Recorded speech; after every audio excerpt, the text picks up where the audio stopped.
Welcome everybody. I'm so excited to chat today with Jen Meehan. She is one of the most compassionate coaches I know in the business, and I thought our dialogue today would be great for us to share with you because she's someone that I met in our VIP mastermind group with Lisa Nichols, and she has been on her own journey to figure out how to bring her own personal impact into the world. So welcome, Jen. I'm so happy you made the time and could join me today. Thank you so much. I just absolutely love hanging out with you. So we do have a good time. And let's play. I know, let's play, exactly.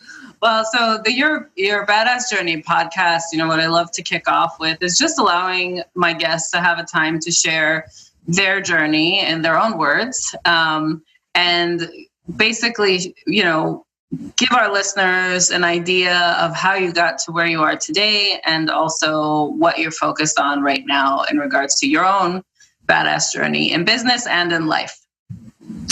Awesome. So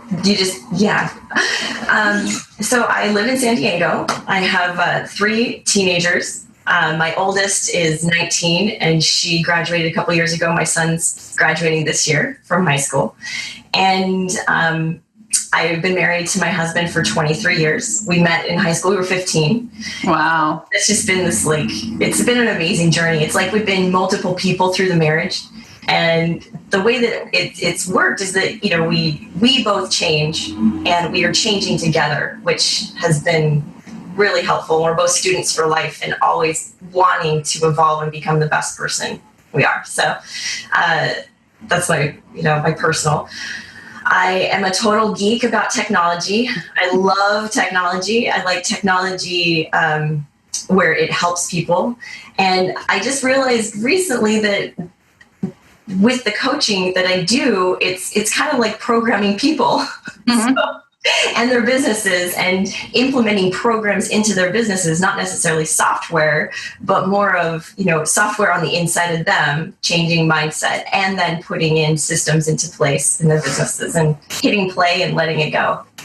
So yeah, I love that because, just touching upon, so what I use the word version control. I grew up in my career in the tech environment. So I'm also very my technical aptitude is high, but I've been in tech environments for so long. And I call it, I think I even mentioned it in my book, it's like personal version control. Yeah. So it's like you're always becoming a new version of yourself with everything that you learn. And then as a couple, it's like you had 2 code bases merge, yes. And yet you had to grow independently, but always integrate, together well, like 2 systems coming together. And I love that you use that with your, the way you work with your clients and figuring out how do they become the best version of who they want to be right now. And grow that into the development you have with them as a business coach, which is great. That's so smart because it's exactly how I think about it as well. I had to first do it for myself too. Yeah, you do. You really have to do it for yourself first before you can do it for anyone else or their business. Yeah. So, and then when you have multiple businesses, because I'm also a geek about business. I love seeing a need and then finding solutions. As a kid, I loved Murder, She Wrote and Matlock, and I like that whole investigating and solving problems. Yeah.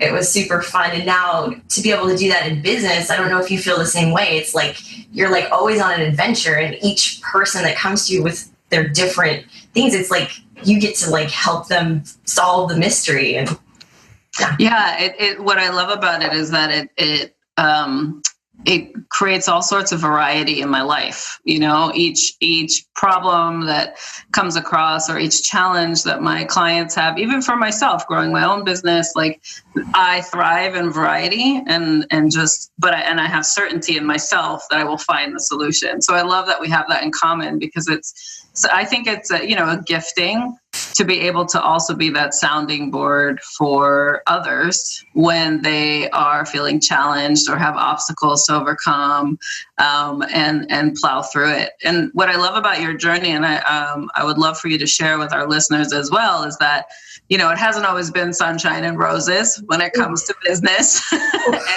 you've overcome so many obstacles and different challenges, even in your own business. Could you share a little bit about a few of the moments that shaped you and helped you realize that through those learnings, you could build a practice to help others? Yes, absolutely. Well, we started our first business, we were 21, and we had 2 little kids. So I had a 2-year-old and a newborn when we started our first audio video company in Las Vegas.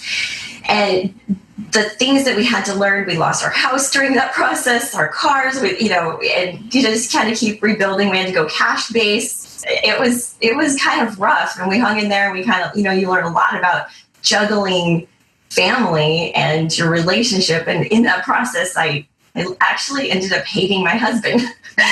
So we had to kind of come, we went through quite a process of learning that balance. And it ended up being like, my stuff I needed to work through on my end.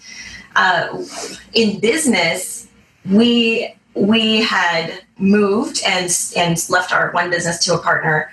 And when we got to our new location in Carson City, Nevada, we started another business after my 3rd child was born, and she was a year and she was old enough. And so we started the business. We worked extra jobs. We did it on the side. We built it on the side, cash based, putting one piece into a time. Because we had horrible credit, and at that time you needed better credit to get a license in Nevada. We were using other people's licenses to do work. It was a little, shifty at first. And then our contractors, they're like, okay, your jobs are hitting 80,000. You need to get your own license. And so we met some people who had a license. They had an electrical license, and they said, hey, why don't we merge? We're always on the same jobs. We do similar work. Let's merge. And we're like, okay. And it was that fear. We had a lot of fear at and so we were afraid to get our own license, or that we would be denied or we wouldn't be able to. And so from that place, we merged with this company. And it turned out that it was not the right fit. We were very, very different in our philosophies of business and customer service, and just how you treat your customers and how you treat your employees. And we ended up being fired from our own company. And it was about 8 months after we had merged, and it was everything. Like, our cars were part of the, you just really don't think about it. But like, when you're on your own and you're a solopreneur, like, you're everything. Computers all went with the business. We left with nothing, and it was like devastating, because that time I believed I was my business and what I did. I believed that my own worth was only to the equivalent of what I could produce monetarily. Mm-hmm. And it was like very challenging, totally lost myself. And I kind of look at it as like that wake up call from the universe, like the first one, like that, knock in the head, like, hey, you're kind of going the wrong direction. At that time, we had a nanny. I barely saw my kids. We worked tons of hours. And I was I just denied the fact that I could be a mom, that I was even capable. I grew up I just didn't understand I just had a very unhealthy relationship with my mom and my family. So, I thought, okay, what I can do for my family is produce income. My husband was an awesome nurturer. He was more of like the mom figure. And I was like, okay, this is my value. So I kind of look at it like the universe was like kicking me and saying, hey, you need to look in a little different direction. But I didn't get the message. So we hell bent. We got our stuff together. We took on other jobs. We got hired by another company, and we did that for a while. And then we saw that company was going to be going out of business. And the company that fired us went out of business. And my clients, they had paid all these huge deposits from that, and they lost they didn't have anything. And so one of them reached out to me and told us what happened. And I was like, well, we'll come and do the installation for free, and so it's just getting them their products. So then I talked with my vendors, and my vendors said that they could, I set it up so that they could pay them directly, get product at cost, and then we would do the jobs for free and finish them out. So we worked regular jobs during the day and then nights and weekends. And I called as many people as I could, of my customers, and those that wanted us to come in, we would. And nights and weekends, we finished out their projects, and eventually we got our own license. And it was from that right there. And this was 2007. So it was right at the crash. So all these companies were going out of business. Housing developments in Nevada were like ghost towns. Yeah. Everyone was crashing. And we had this sweet spot where we had a brand new company. We had huge referral base at that time. Even though our reputation before when we were fired was completely destroyed. So from building on that and caring so much about our clients, we built a whole new reputation. Within 8 months, we had our first client check was $40,000. Yeah, amazing. So it was from there, and then going from there, I then, learning that was huge because we're watching all these people go out of business, and we are just thriving. Mm-hmm. But I didn't get my personal message, to hey, you're to be a mom. This is something. There is something super important about your kids, and that's like what I really was to be doing. Mm-hmm. So after we got our business reset up, we had awesome clients. We had this huge referral base. We didn't have to do any marketing. I was then sexually assaulted, and that I have to say was the best thing that happened for me and my family, because it was the only thing that would knock me down and take out my ego for me to take a look. And so I spent, months in my closet, literally in my master bedroom closet. And for a safe space. Yeah. And it was on Mother's Day. My kids came in, and they're tiny at the time. And they were like, Mom, we're willing to do whatever we have to do. We'll sell our toys, we'll move, because we want you better. Wow. And that is what hit my heart. And it was like, oh my gosh, I have avoided you, pushed you guys over to the side. Even though I love them, I just did not think of myself as having any contribution to them or their welfare or anything I could give to them. And in that moment, I realized that, oh my gosh, they still love me after all this. We've had our business taken away. I felt like every part of me was broken, and they still love me. That there was something to that. So I then, had like a reason to okay, get back, go inward, work through this. And it was that then pushed me into myself. And the story goes on, but I think it's a great foundational story, because those were two huge moments in your life that shifted, right? One, from a perspective of, yes, I'm capable, I can function, but I'm in the wrong system, right? Like I love to share that with my clients, where it's like, there's a value. We come with our own value systems that either we've learned or come up with, or our gut, our inner insides tell us that we should be a part of.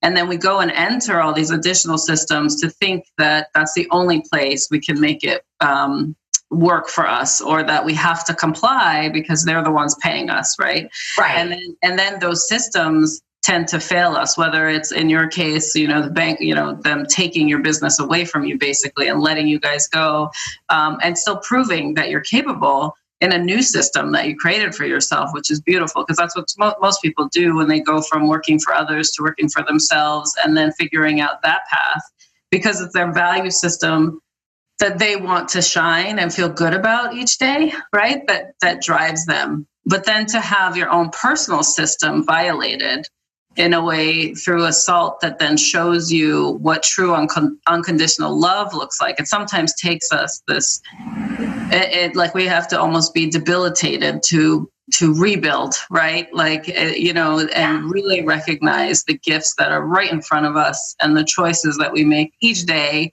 to figure out who am I? And how do I fit And how can I have the moments in my life reflect that more and more, right? Like, so it's less complying and compromise and more, action and fierceness is, I know your key word is that fierceness, for you to pick yourself up out of your closet and show your kids your love and show them all your capabilities and start there from the inside out. I mean, that is what now I'm sure is the foundation of your thriving business today, and how you continue to grow upon that. Because when you've hit the lowest of the low moments and know that there's only up from there, like it's a beautiful journey, a scary one at times. Yeah. But it is so beautiful. And you share it, with a lightness now, which is really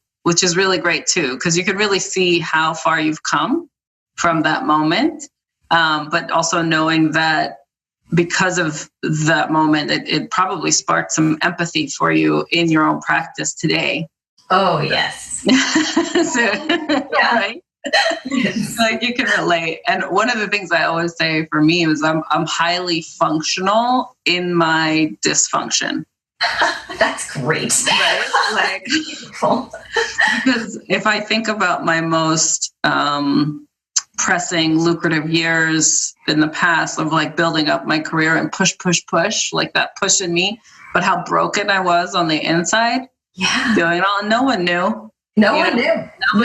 Mask it so easy with achievement. Achievers are going after something because there's a part of them that's trying to run from something too. So I love that you share that, and it sounds like it woke.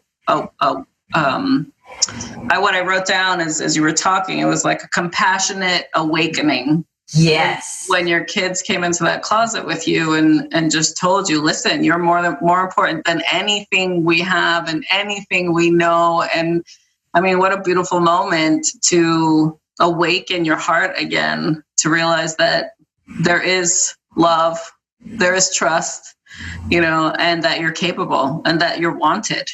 Yeah.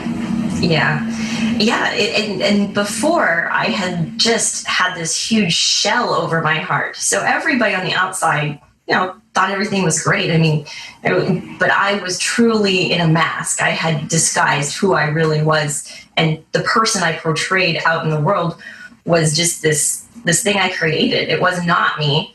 And I kept my heart super guarded. And it took that to like crack it open and be like, oh, no, this is not it. And, I live from that masculine place, that masculine doing, achieving, setting goals and just going after them no matter what, that serious grit. And, it just became really good in that masculine. But what it turned out is that my power, my true authentic power, is in the feminine, is in that compassion, is through that heart and the intuition and connecting, an intimate connection with other human beings. There is so much change that can occur within your business, within yourself, within your relationships, through that kind of compassion. Completely, and also creating a space for others to show up that way. Yes. Like that's the beauty of, I think, a coach's practice and programs and all that we offer, right? Like it's a safe space for expression, but also helps drive people into action to truly live that every day. Which is such a blessing in my practice, and I see it on the periphery of yours. That connection and an ability to create that foundational space. I've been using the word lean on. Like some coaches drive just like get to from A to Z. Here's your laundry list, go cross this off this list, et cetera, et cetera. And it's like, no. If it's not heartfelt, if it's not heart connected, if it's not in your truth of how you want to stand, and then from there we move forward together. I'm here for you to lean on, and like kind of walk alongside you. Not necessarily like, I'm not here to drag you and I'm not here to push you. Or carry you, or or put you in the wagon and pull you. I love that. Yeah. Great. Oh, I love that. Yeah. Because it's truly like how, it feels. And it's my favorite moments when my clients can just, I get texts all the time or call or be like, we need time, etc. I try to work to a point where they don't need me, and then it's just when there's like that next level up that they're trying to get to, that's when they call upon me to be like, okay, I've mastered what we worked on before. Like, here's what I want to get to next. Right. So tell me a little bit of, sorry, go ahead, Jen. Well, yeah, because that's the goal, is that you don't want clients to be with you forever. You want to the whole idea is to just help them get through whatever it is and move to that next level. And then they fly, go fly, birdie. And, and then when they're ready to go to the next level, you're there for them. Yeah. Yeah. It's not very fun to have somebody just kind of hanging out with you. It's not fulfilling on either side. Well, yeah, it's not. Then again, it's not about impact. It's more about codependency, I would say, at that point. And that's not necessarily a coach's stance either.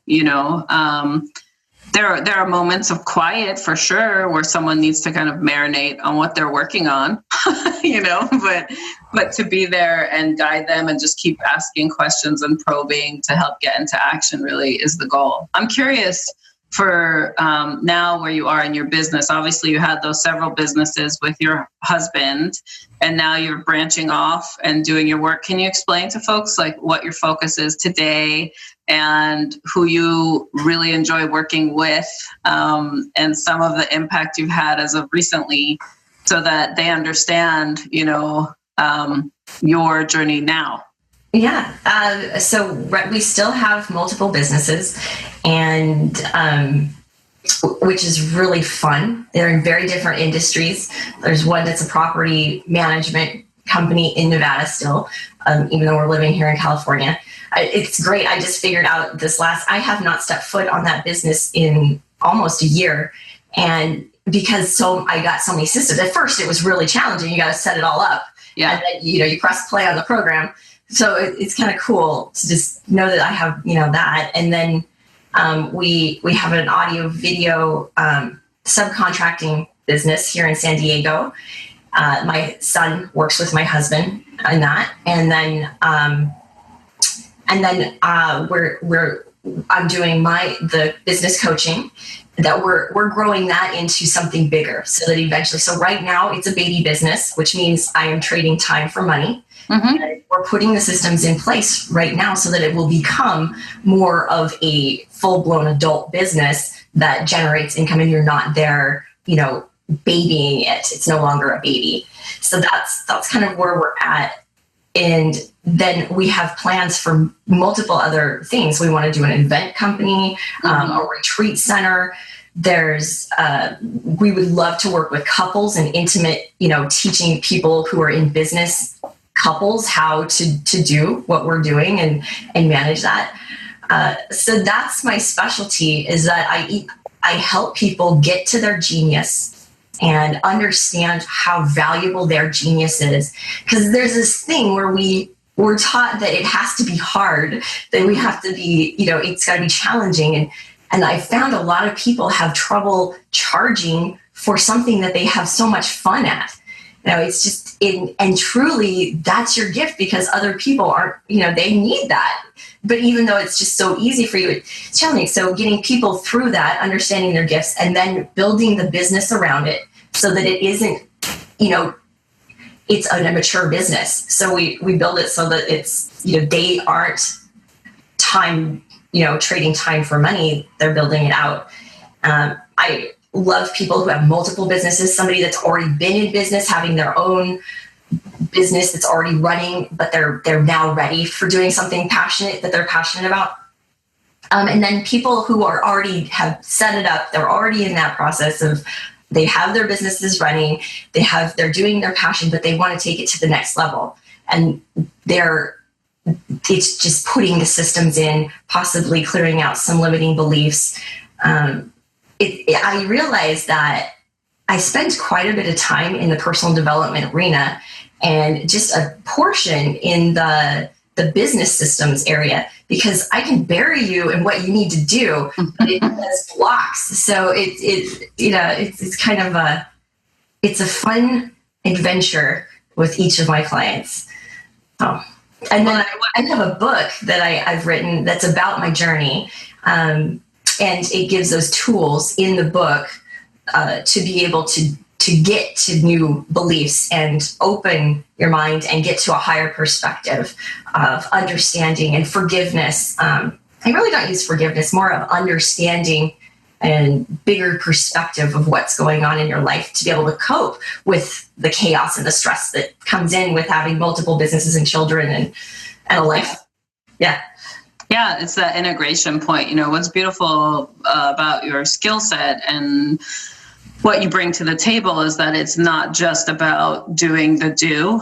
It's about the connection to the work that you're doing and then thriving in that by implementing appropriate systems and operations, right? Like it's not just one dimensional. And a lot of people can easily get into doing the do, but then they're miserable on the other side. It's that whole hard work, like work hard, play hard. It's like, no.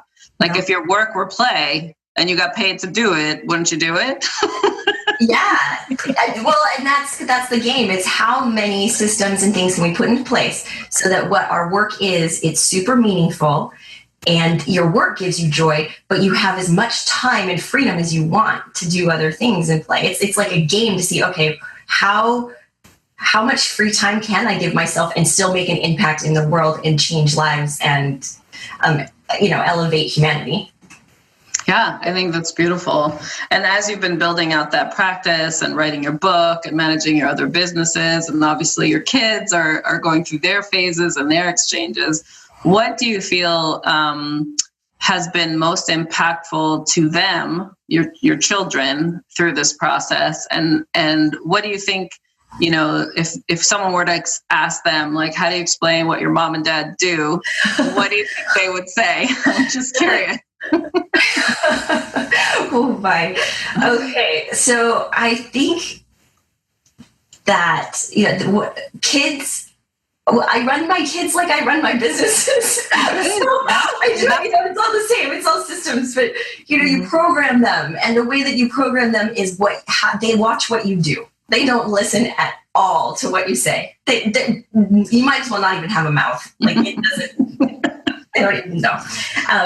But they do watch you. And so I feel like, and it was a huge motivator for me to, because I did do stay-at-home mom for a few years here when we first got to San Diego. That's all I did. I stayed at home and I wrote my book. And but the value was them being able to see you step into who you are so that they can step into who they are. The school system, I have a real tough time with it because I don't believe that it addresses the actual needs of the student and what truly, it doesn't necessarily give them the skills to have a successful, happy life. They were all very pushed into college, good grades, at AP classes, and on that side from school, they're getting this pressure that's super stressing them out. And their friends are stressed out and kids are killing themselves. They're losing it. And, we're watching what's going on. Yeah. And for them then to come home and we're like, we believe in education. I am a student for life. When I need to learn something, I go, I find the class, I take it, and, we move on. But neither my husband and I graduated from college. When we need to know something, we go and learn. And so they have this dichotomy of watching what's going on out there and then what's going on in our family. And yeah, I love the way that my children interact with other kids. I love that that whole mindset is their friends are coming to them for help and understanding. And we find, my house is littered with teenagers all the time. Like they feel comfortable here because we can see their value and support them in their greatness, where they're not getting that necessarily out in the world. Yeah, I think it's beautiful because I believe that you create environments that you can thrive in, and so for your kids to benefit from that, I can only imagine the businesses that each of them are going to build and run, not only work with you, but then also how creative they're going to be and be like, hey, Mom, can you help me launch this, when they come of age, or just have that interest. I feel like growing up in an entrepreneurial household, you just have exposure to so much more than the average, and knowing that you can lean on your own parents to actually take action and go after it, and know that they've been risk takers and they've observed you is really cool. Yeah, the one thing that we've done for our kids is we let them fail. Mm-hmm. We let them fail. We let there was this huge intense combat between us when they started high school, because we're like, you guys, and we still were programmed, right? We're still in that, you need to do grades. And then at some point I was like, okay, my relationship with you is way more important than this. So I'm going to stop checking your grades. I'm going to stop checking Power School. I'm going to stop asking. I am going to stop and completely withdraw so that you can figure out what your motivation is to do this. Mm. And so they did. They had their own experiences. And my son, when he realized that, there was this huge shift where he was like, oh, crap. Mom's serious. Yeah. This is it. And he turned it around. He turned all of it around. And my oldest daughter also it was a little later. She was like a junior in high school, but at the time we got to this. And it's made them better human beings because they have the motivation. And even my youngest, she's a sophomore in high school now. We're like, hey, you want to drop out? What do we need to do? She's going to a charter school right now downtown in San Diego, but I'm willing to do whatever. She is in control, and I would rather them fail in my house so that I can show them how to get back up here than out in the world. And my relationship with them is way more important than good grades. Yeah. Yeah. Well, and it's exactly it. You're creating individual relationships with each of them, and it's allowing them to then step into the society the way they want to, but knowing that they have certainty at home and the foundation is solid at home, so that they can thrive, try, take risks, put it out there. It's a beautiful state to be, because the comparison model that I think education creates is what is making a lot of, especially the high school age, there's a lot of cases of depression and anxiety and things, building up that need to be addressed in a non-medicated way, because it's really a mindset management, could assist them as well. But it's really great to hear that as you shifted, when you were compassionately awakened, and you started to focus on your family again, and then recharge yourself into the business life you wanted to have, that you were able to create this connection with your kids and yourself as a parent to realize, hey, I have a choice here on how I want to parent, and my relationship with my child is the most important. And they are independent souls that have their own, line of life that they are following, their own journey. So how can I best support them? And I think that's beautiful, because I know a lot of the nurturing side, you said your husband held initially. Yeah. What you just described to me is 100% nurturing the relationship. Yeah, it's a totally different, what did you say, the different version. A totally different human. You're on version 2017. And now you're working on 2018, right? It's beautiful. It's beautiful. I think that's such a gift.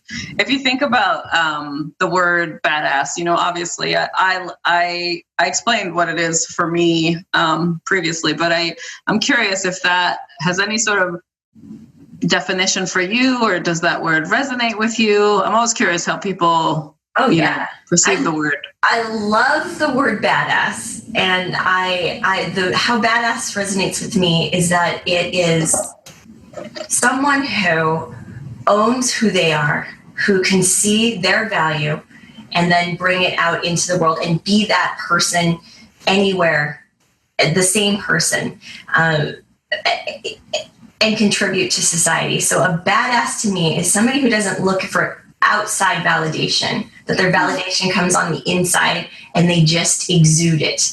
Wherever they are, they're a badass. My other favorite word is I don't know if I could say it, unfuckwithable. That is my word. Every morning I have a little note that goes off in my phone that says, you are unfuckwithable. and just to be unaffected by the things going on the outside and have that super strong trust muscle in your intuition, in your gut, in your heart, and come from that in everything you do. So it's beautiful. If you were to take that energy and give advice to the younger version of yourself, what would that be? Oh, I just recently realized that I'm brilliant. So I'm 42, and because it's a different kind of brilliance. It's not a book smart. It's not the kind that they value in the education system that we have right now. And so for the longest time, I just thought I was stupid. I thought I was dumb. I thought I was slow, incapable of ever being successful. And so what I'm realizing now is that my genius is so specific and has such a specific purpose that, I can balance like 12 checking accounts in my head. I had to do that for a period of time when I was helping my family. And, it's just a different kind. And so what I would say to the younger version of me is that you are smart. You are brilliant. You have all of the things inside you to do what you are here to do and have fun and a joyful life. So own it. Know it. You are valuable. That's beautiful. And we carry around those past versions of ourselves, even though we're in a new version of who we are today. So I know that version of you appreciates you telling her that, because that's how you can shine even brighter today, which is beautiful. Yeah. I really want to thank you for joining me today on today's podcast. And I'm so honored to know you, and I really appreciate your time and your gifts that you give the world. So I just want to acknowledge you for all that you're doing and sharing all your brilliance, because so many people benefit from it. And I can't wait to get your book and share it with everybody. Before we close out the call, I would love for you to let people know where they can find you, follow you, learn more about you and your business in case they have other questions or would like to find a way to work together. Yeah, well, before I do that, I want your audience to know how amazing you are. We're in this group together, it's a VIP mastermind group, and your leadership, you just give so much. I tell people, you got to give 10 times before you do before you ask. And you are an example, just this example of that. You give so much to the group. You help all of us. Anytime anybody has a question, you are just there. So thank you for bringing you and your great big self and just opening your heart and sharing all that you are, because I know that you also have a huge journey and a huge role here on helping the planet elevate. So thank you for being you, and thanks for doing this with me. It was so much fun. Yeah, it is fun, and thank you. That was very kind. I love being part of the group and sharing who I am as much as I can with those who cross my path. Yeah. So if you would like to get to know me, my website is jenmeehan.com, JENMEEHAN, and that's where you can reach me as far as a business coach, or take a look at what my book is, Navigating the Space Between, from where you are to where you want to be, the name of it. Yeah, that's great. And we'll put it in our show notes too, just so we have that for folks to find you and connect. And Basically, one last question before we close. Is there any sort of mantra or song or something that you repeat to yourself to get grounded and like really connect with who you are in the moments when you are either struggling or just need a pick-me-up? Yes, I say to myself, it was my mentor, Dale Holloway. He would say, are you willing to do whatever it takes for as long as it takes? And so that's my mantra is am I willing? And I look in the mirror and I say, are you willing to do whatever it takes for as long as it takes? And right on the heels of that, it's Michael Beckwith. He said this thing once, are you ready for the miraculous to occur in your life? And, I say to myself, I am ready for the miraculous to occur. Yeah. Oh, I love that. I love that. Well, thank you so much, Jen, for joining us today. And I'm sure our listeners would just appreciate this conversation. We touched on so many topics, and I look forward to our next chat. Thanks, everybody.